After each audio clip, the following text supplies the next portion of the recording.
हर चमक के पीछे केवल रोशनी नहीं, अंधेरा भी होता है। और हर मुस्कुराहट के पीछे केवल मुस्कुराहट नहीं, बल्कि दर्द भी छुपा होता है। फेम यानी कि शोहरत, जिसे हर कोई चाहता है, लेकिन जब वो मिलती है, सब कुछ बदल जाता है। लोग समझते हैं कि स्टारडम एक ब्लेसिंग है, लेकिन कभी-कभी वो एक स्लो पॉइजन बन जाता है। लेकिन एक बात मैंने बहुत जल्दी समझ ली थी, उन्हें मत भूलो, वे तुम्हें तब जानते थे जब तुम कुछ नहीं थे। ये कहानी है उस दुनिया की जहाँ चमक बहुत है, लेकिन चैन बिल्कुल नहीं। ये है the dark side of fame. चलिए फिर शुरू करते हैं। लाइट्स कैमरा फ्लिक मंत्रा। हॉलीवुड हो या बॉलीवुड, कहानी एक ही है। वो लोग जिनके पास सब कुछ था, पैसा, फैंस, फेम, लेकिन आखिर में एक ही चीज उन्हें नहीं मिली, और वो है सुकून। लोग क्या, मैं भी ये सोचता था, इसके पास फेम है, ये फेमस है, इसके पास कितना पैसा है, इसके पास तो खुशियां मतलब भर के होंगी। लेकिन असल में होता है अकेलापन, एंग्जाइटी, प्रेशर। असल में बात यह है कि जब इंसान हेडलाइन बन जाता है, तो उसके अंदर का जो बच्चा होता है ना, वो मर जाता है। उसकी अंदर की जो मासूमियत होती है, वो खत्म हो जाती है। फेम एक नशा है, और अटेंशन उसका डोज। जितना मिलता है उतना और चाहिए। हर कैमरा फ्लैश, हर चीयर एक डोपामाइन की तरह हिट होता है। लेकिन जब वो अटेंशन कम होने लगता है, तो ऐसा लगता है कि सारी दुनिया थम सी गई है। यही वजह है कि स्टार्स अपनी आइडेंटिटी खो देते हैं। कहीं उस भीड़ में वो गुम हो जाते हैं।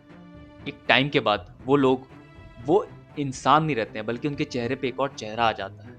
जब तुम्हारी वैल्यू केवल लाइक्स और हेडलाइन से तय होती है, तो तुम्हें आज़ादी कभी मिल ही नहीं सकती। सोचो, करोड़ों लोग तुम्हें चाहते हैं, लेकिन फिर भी तुम अकेले महसूस करते हो। फेम लोगों को अलग कर देता है। तुम्हारे आसपास हजारों लोग होंगे, लेकिन कोई तुम्हारा नहीं होता। ट्रस्ट करना मुश्किल हो जाता है। कौन तुम्हारे साथ है और कौन केवल तुम्हारे नाम का यूज करना चाहता है, ये पता लगाना बहुत मुश्किल हो जाता है। रॉबिन विलियम्स ने कहा था, the worst thing isn't being alone. The worst thing is being surrounded by the people who make you alone. और यही होता है। फेम एक गोल्डन केज है जो चमकता है, पर तोड़ के रख देता है। कैमरा कभी भी ब्लिंक नहीं करता। एक गलत वर्ड और दुनिया जज करने लगती है। परफेक्ट बॉडी, परफेक्ट स्माइल और परफेक्ट लाइफ, ये ऐसी एक्सपेक्टेशन होती है जो स्टार्स पे थोप दी जाती है। तभी तो आप देखते हैं, कभी प्लास्टिक सर्जरी, कभी जिम, कभी ये कभी वो, बस किसी तरह सुर्खियों में बने रहना। पब्लिक अपने स्टार्स को हीरो बनाती है, और फिर एक दिन एक गलती और उनको ट्रोल करके तोड़ के रख देती है। उनके लिए तो ये एंटरटेनमेंट है, पर स्टार्स के लिए ये टॉर्चर से कम नहीं है। उनकी लाइफ बिल्कुल टूट जाती है। जब बाहर का शोर बंद नहीं होता ना, तो लोग अंदर के शोर को चुप कराने लगते हैं, और ड्रग्स, अल्कोहल, ये सब भागने के जरिए बन जाते हैं। पर असली एडिक्शन होता है वैलिडेशन, कि लोग मुझे याद तो रखेंगे ना, कई लोग मुझे भूल तो नहीं जाएंगे। अरे भाई, मैं रेलेवेंट रहूंगा ना। ये जो खौफ है ना, बहुत खतरनाक होता है। क्योंकि जब दुनिया का प्यार मिलना बंद हो जाता है, तो अपने आप से और प्यार करना बहुत मुश्किल हो जाता है। इससे अच्छे कलाकार थे, जैसे कि सुशांत सिंह राजपूत, चेस्टर बैरिंगटन, जिन्होंने दुनिया को कभी हंसाया तो कभी रुलाया। लेकिन वो डिप्रेशन से नहीं मरे, वो मरे अकेलेपन से। देखिए, फेम बुरा नहीं है, लेकिन डेंजरस यानी कि खतरनाक बहुत है। ये तुम्हें दुनिया देता है, लेकिन तुम्हारा सुकून छीन लेता है। इंसान कभी वर्शिप करने के लिए बने ही नहीं है।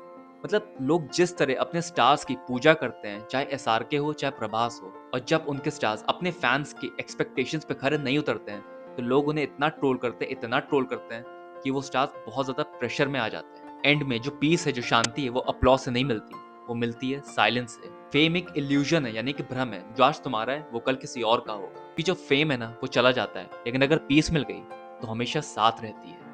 एंड में सबको वही तो चाहिए होता है ना, सुकून।